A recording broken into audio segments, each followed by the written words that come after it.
Тусінде коян кору заїбка, п'єлге і шара етеді. Ак коян, байсалди, саберли еєлге, каражане суйкімсіз коян, жаман мінезді оєлге белгі. Колиндаги коянинин олгенін кору, балалари тарапинан келетін киіндик ка ішара.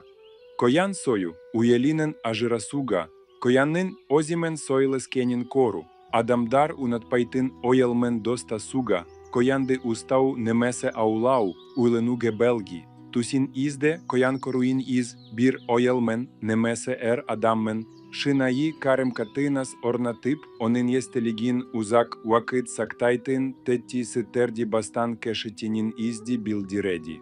Егер тусін ізде кашип баражаткан коянга ок атканин ізди корсен із, катисенген адамдар тарапинан алданатинин ізга ішара.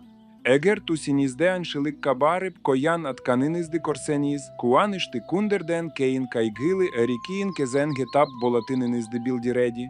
Тусінізде коян етін жегенінізді коруїніз, киска мерзімді, откінші махаббатка душар болатининізде білдіреді. Тусінізде айсеулесі астинда ойнап журген кояндарди коруїніз, улкен коркинишкатап болатининіздин белгісі, имам наблуси боїнша тусінде коян, уєл, коян устаган адам уйленеді, коян сойган адам уйленетін, аєлінін омірі киска болатинина ішара, кейбіртус жорушилар, коян кору коркак адамга белгі, десе баскалари.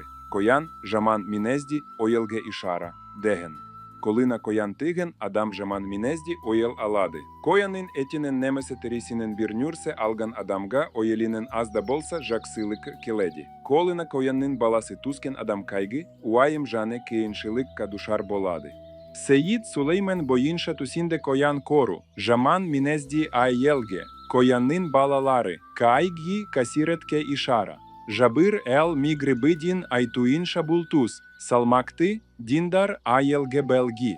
Коянинин олгенін корген адам отбаси себептік і індик катап болади. Коянин озімен сойліскенін корген адам халикти танкалдиратин уєлмен карим катинас орнатади.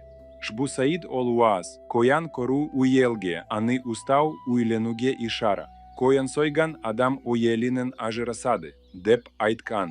Хел салімідін айту інша бултуск айырли емес.